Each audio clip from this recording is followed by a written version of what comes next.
This is the Read to Lead podcast, episode 493.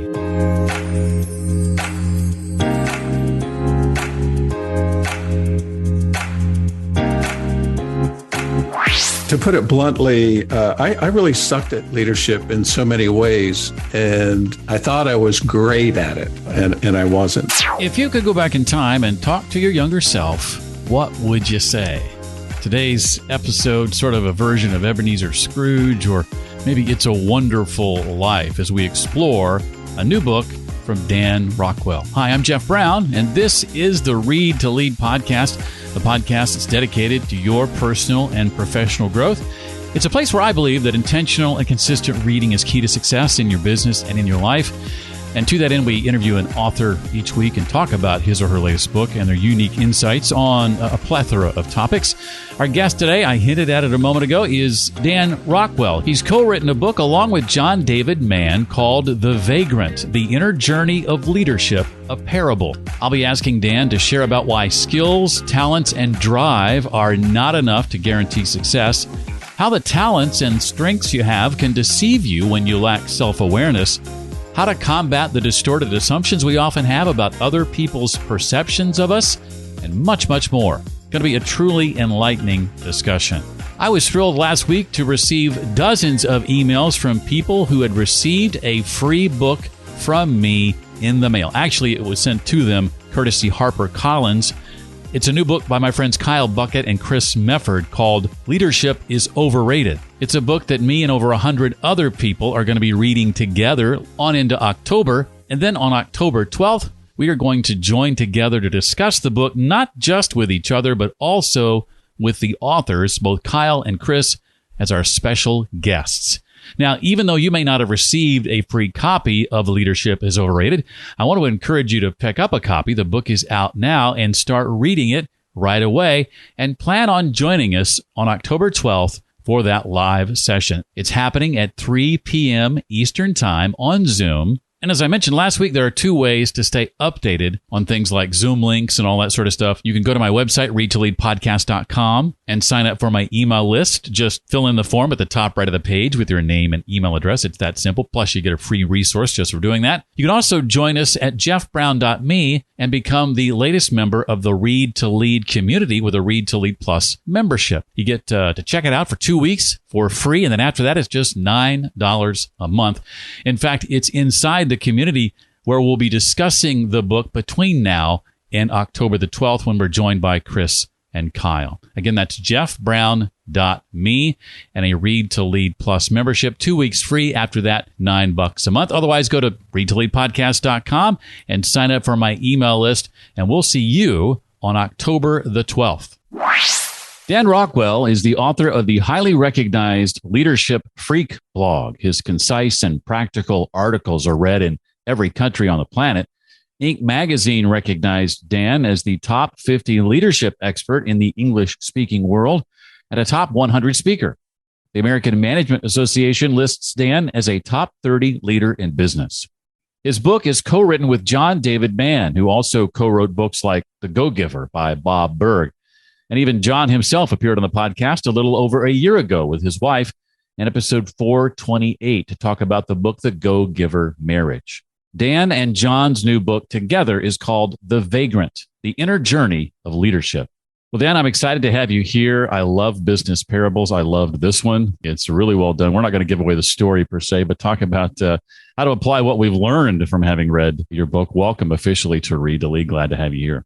Thank you, Jeff. I appreciate you daring to expose me to your audience. I appreciate it. Well, I'm excited to do exactly that. First, tell me a bit about Dale Marie. Yes, well, Dale Marie is my wife, and we're high school sweethearts. Thanks for asking. No one's ever asked me about that. Met when we were 13 years old. Wow. And I don't believe in love at first sight, except for with me. And I fell in love with my high school sweetheart, and we've been married forever with 3 kids. Oh, that's amazing. Any grandkids yet? Or we have 6 grandkids, 2 in town, 3 that are about 2.5 hours away, and 1 in Paris. Wow. Which is a good excuse to... Absolutely. Get over there every now and then. Yeah.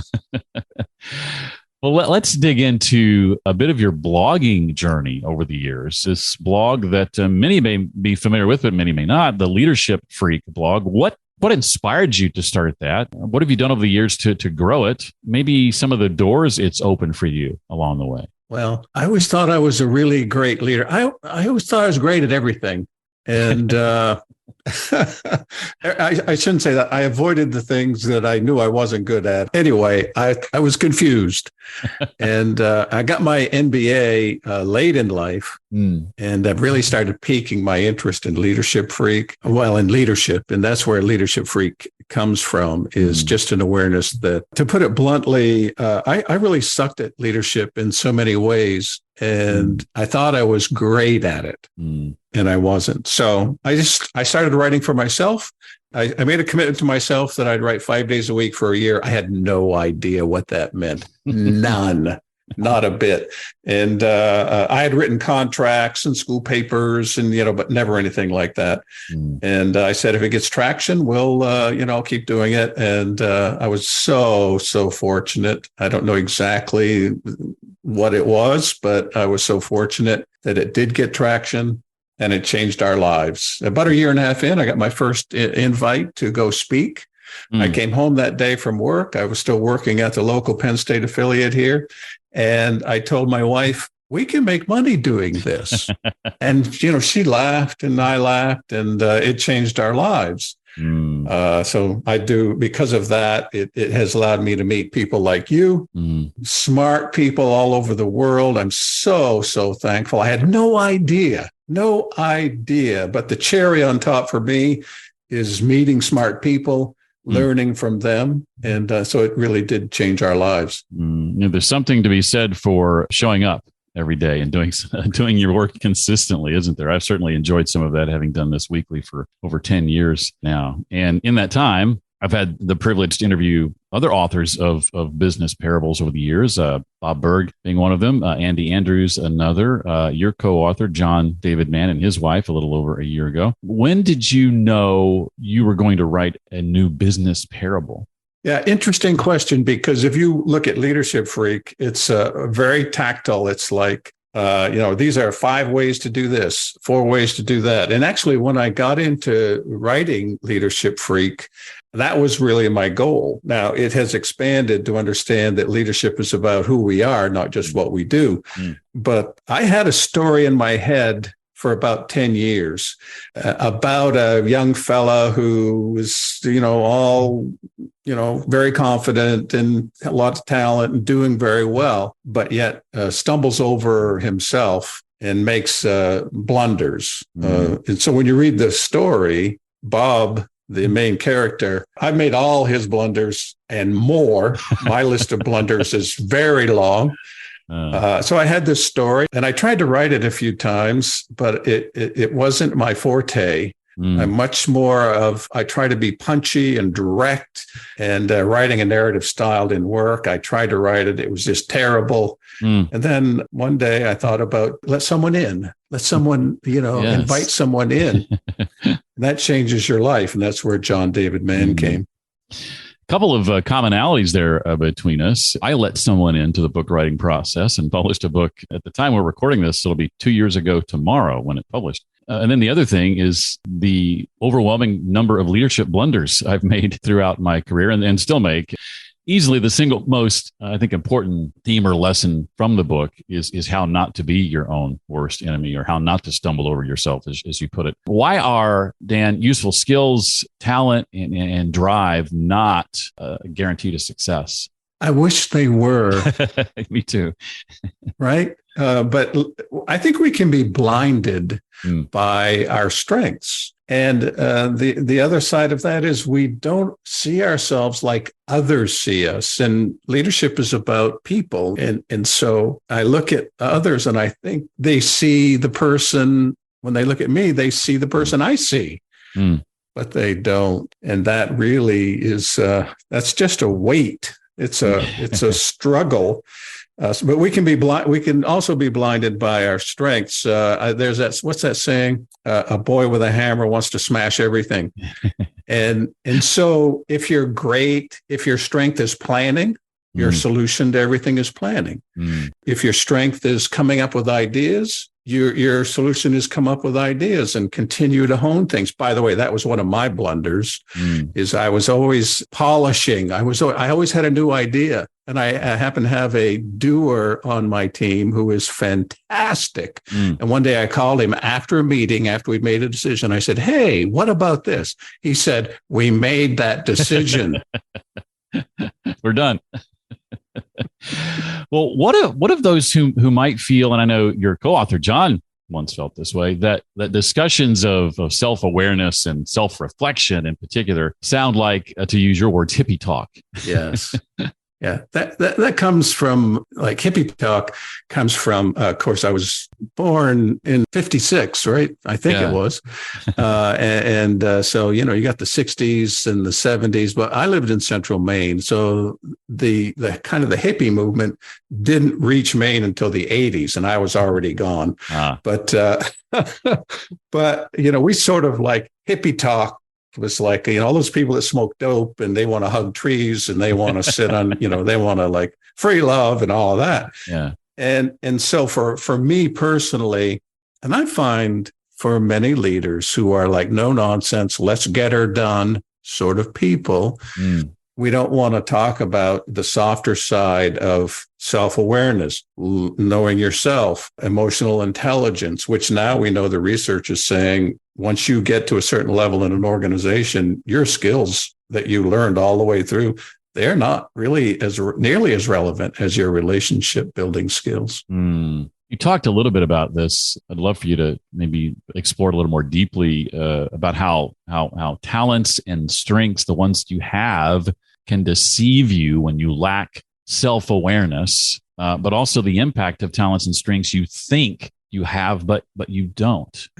Well, I'll use myself as illustration. I imagine all of us have overused a strength, right? So I see this place to go. I'm driven to go do it. I'm ready to go do whatever it is. And you just bowl over people. You talk to, again, go back to one of the people in my life who was just great at getting stuff done and, just fantastic. And I bring up something, I got this idea and let's go. And I'm visionary. And it's like, he just seems to me like a foot dragger, but he's not. He taught me I have to see the path forward, at least some, before I can commit my energy to do something, because doers don't like to start anything that they don't finish. Now, if you're a visionary person, you think that's how the world works. You dangle out the vision and everybody's like mice after cheese. It's awesome. Let's go. No. There's a lot of really smart people who look at the world differently. So it can really be a hindrance when you're really strong in one area and you aren't able to understand how you come off to other people. No, that's such a great story and a wonderful distinction that so many of us get wrong for far too long. I know there's some research on this next question I want to ask. And when I think in terms like talent and strengths, I kind of lump them into the same category. But the research says there's a difference between the two. Why is it important that we understand what those differences are? Well, it is important because skills or, strengths can be developed. You can get better at them. Talent is really what you're born with. You come out of the womb with an aptitude or a way. It doesn't mean there's a lot of flexibility in how we grow, for sure. But you're born with certain aptitudes and dispositions. We have two granddaughters who live just 10 miles from here, and they have the same parents. They're in the same home, and one of them is like a firecracker. And one of them is very contemplative, right? She contemplates things. She's more of an introvert. One of them is an extrovert. So you have talents, things that just float your boat. You love doing, and you want to keep doing them, and you enjoy it. By the way, it's Gallup's work on this that I rely on here.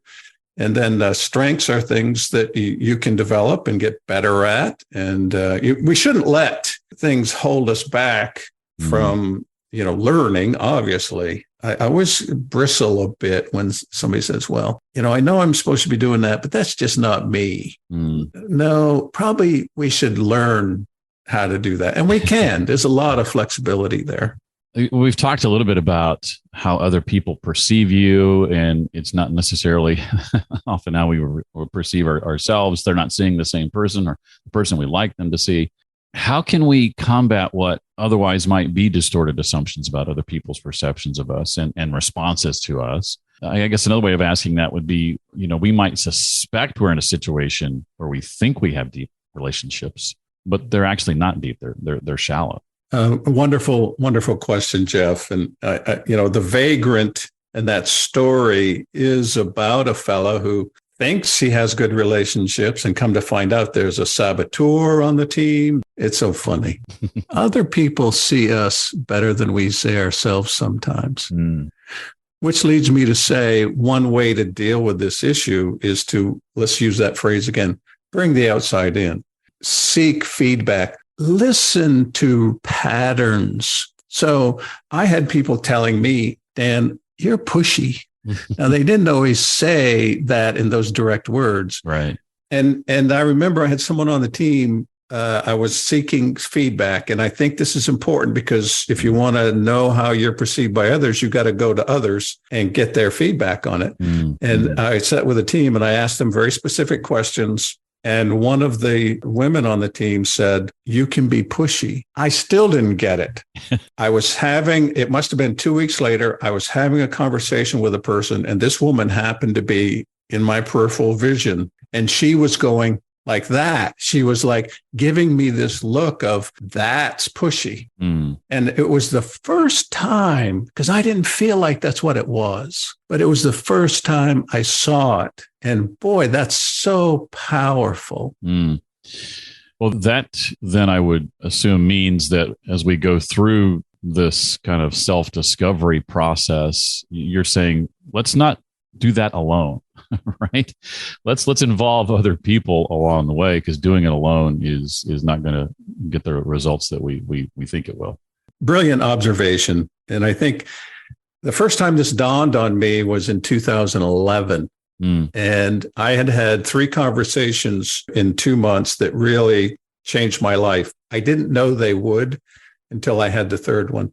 The first one was with the former CEO of Southwest Airlines. When I said, what's your favorite advice? He said, I like to tell people to be yourself. I was completely underwhelmed. It's the most underwhelming advice I thought I'd ever heard. What's the point? And then I had a conversation with Frances Hesselbein, Presidential Medal of Freedom winner, CEO of the Girl Scouts. And she said, my definition of leadership is a matter of how to be, not how to do. That means nothing to me. It's like, it freaks me out. And I still just want to say, tell me the 5 things to do. Right. Then I had a conversation with Harry Kramer from Baxter Pharmaceutical. He was the CEO of Baxter. And he said, he taught me about self-reflection practice. That brought those conversations together. Be yourself. Leadership is about how to be. And how do you do that? Well, and I think the way to do that is to engage in structured self-reflection. Don't just sit under a tree contemplating the meaning of life. Navel gazing is not the answer. By the way, nothing wrong with, meditating and quieting your mind, all of that. That's not what I'm talking about here. I'm talking about structured self-reflection. The book encourages us, Dan, to reflect, as you were just saying, on the problems that we face. When it comes to working through this specific part of the book's advice, why is it important to think about all of this, not as a problem-solving strategy, but more like a strategy for growing through your problems? Yes. I love to use this word grow through because it has that authentic, become your best self sort of feel. There is a mode of like, well, that's just me. I'm being authentic. And to me, that borders on indulgence. I want to become my best self. And growing through is, to me, not just learning techniques, but noticing what I bring to that and how it changes me when I go through that and what kind of person I'm becoming. Sometimes I'll ask the leaders I work with, what is this? Who is this challenge calling you to become if it had a voice? If they have personnel problems, they have, all kind, these people that I work with have real problems. And, that problem is a way of seeing yourself and becoming your best self. I really appreciated the reflections section at the end of the book. And it's largely because of that section, I've been able to sort of dig into what we learn from reading a book like this without asking you about any of the characters, without asking about any of the story. You've shared a little bit about that. But that's always a little bit of a nuanced, a difficult thing to do, because I certainly don't want to give any of that away. It's something I want the reader to discover for themselves. So thank you for that. Most of my questions, came right out of that section at the end that enabled me to kind of pull from that easily. So I appreciate that about it very much and love that it's structured that way. I think it makes for an even more powerful business parable, if you will. Anything I've not asked with regard to the book and what you want folks to get from it that you want to make sure we know about or walk away with? Yeah, I really want leaders to go ahead and see themselves in the story. And the feedback we're getting is I saw myself in the story. Not everything. And that it's dramatized. And people ask me, is this your story? And well, sort of, but, right. Not. It's made up, but like I said, all those things like Bob, the main character, is pushy. Well, right. I know a lot about that, and that part of my journey. So yeah. I think asking me, about how much of that is actually my story versus made up, and the answer to that is I'm not telling. Well, I'm glad I didn't make that one of my questions. I know you love to read. You're an avid reader. I would imagine you probably read a fair amount of fiction in addition to nonfiction, probably. Over the course of your life and career, Dan, what are the 2, maybe 3 books that stand out to you as having had a big impact? Yes. First of all, the Bible would be one of those books. And the book of Proverbs in particular, which is part of the wisdom literature and the Hebrew scripture. Yeah. Love the book of Proverbs. And then I got one of the earlier editions of the Leadership Challenge by Kouzes and Posner. It gives you a structure for leading. It hit me at the right time. And I always recommend, if people say, Dan, what books do you recommend? I'll ask them, well, have you read the Leadership Challenge? Right? Okay. Because it gives you the structure. I think it's, let me see if I can get this: model the way, inspire shared vision, challenge the process, enable behaviors, and encourage the heart. And so that structure really helped me because I thought I understood leadership and I didn't. So that book is, I always recommend that book. I'd be curious to know how you, as a leadership blog writer and other things that you're involved in, when it comes to knowledge that you collect and gather, how do you make sure that knowledge, that new knowledge, doesn't slip through your fingers, has the opportunity to, serendipitously crash into already existing knowledge, those sorts of things? What are some of your practices there? Right. Thanks for asking that. There's a lot to be said about this. As you know, you're doing something regularly, consistently, and that always helps. I do read broadly. I read poetry. Right now, I read several books at the same time, and I'm not in a rush to finish any of them. And I've given myself permission, if something loses interest for me, I set it aside. Maybe I'll pick it up later. Maybe I won't. Yeah. But I'm reading Robert Frost right now. Robert Frost, I forget the title of the poem, but it's, I say poem, you say poem. I'm a New Englander, we say poem. But it's a poem where the line is, good fences make good neighbors, or strong fences make good neighbors. Everybody says, hey, we need boundaries. We need boundaries. Actually, the poem is Robert Frost saying, my neighbor thinks that, and I think he's kind of nuts. Why are we building this fence? So I'm also currently reading The Midnight Library. I don't know if you've heard of it or not. A friend of mine recommended it. And it's kind of interesting. I'm only about 70, 80 pages in on that. I read about writing every day. and sometimes reread about writing. I'm currently, for the first time, reading Writing Down the Bones by Natalie Goldberg. That's awesome. My favorite author in the 20th century is E.B. White. And I try to read E.B. White. I don't read him every day, but I read him regularly. And his essays, he wrote Charlotte's Web and Stuart Little, but I read his essays, and he wrote for the New Yorker and all of that. When I have an idea, which is so often unexpected, driving to the gym or whatever, I capture it on my phone. So I have this long list of ideas, and I just jot them down. Occasionally I'll go back and I'll look. I have a gazillion blog titles and blogs that is called potential posts. I'll be working on something, and I'll have this, because I have a short attention span, and I'll have this idea of something else. Look, there's a chipmunk. And if I'm not careful, I'll go chase that. Yeah. So I write it down. I save it in this folder called potential posts. Sometimes it's just one sentence. Sometimes it's a paragraph. And I'm able to, keep you got to pour in more than you pour out. Right. That's right. That's just an unalterable law of energy. Yes. I think too, at the same time, you have to be very selective with what you pour in. In my note-making mastery cohort, we talked about this concept of selective ignorance and also the joy of missing out versus the fear of missing out. And that if you are consuming some piece of content but not taking notes on it, I encourage people to ask, well, why are you consuming that content? It's certainly okay to just consume something for the entertainment value, certainly. But if you're consuming for learning and for growth and you're not taking notes, that information is going to be here today, gone tomorrow. And you've got to have a way to capture it. Here's how I define a good book. A good book helps me think my own thoughts. So I'm always writing in the books. And sometimes the comments I write in the books have nothing to do with the book.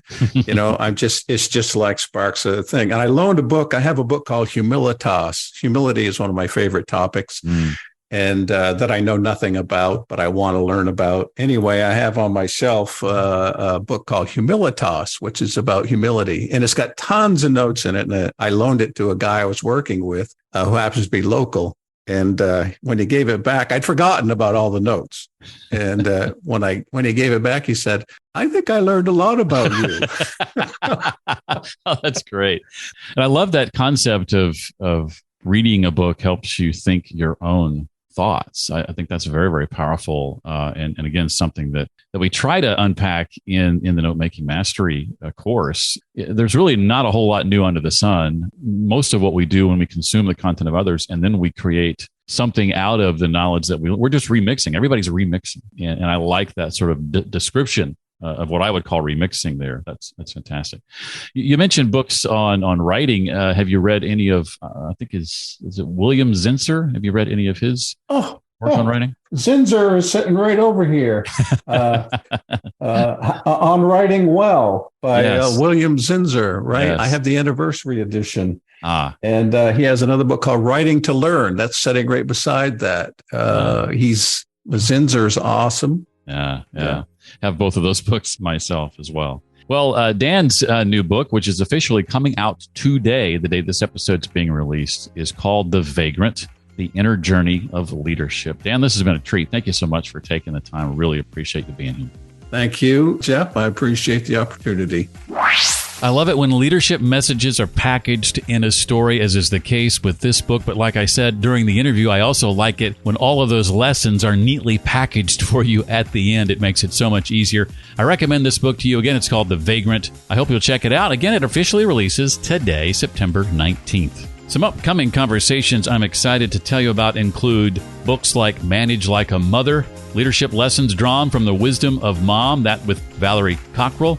Read This or Die, Persuading Yourself to a Better Life, from Ray Edwards with Jeff Goins.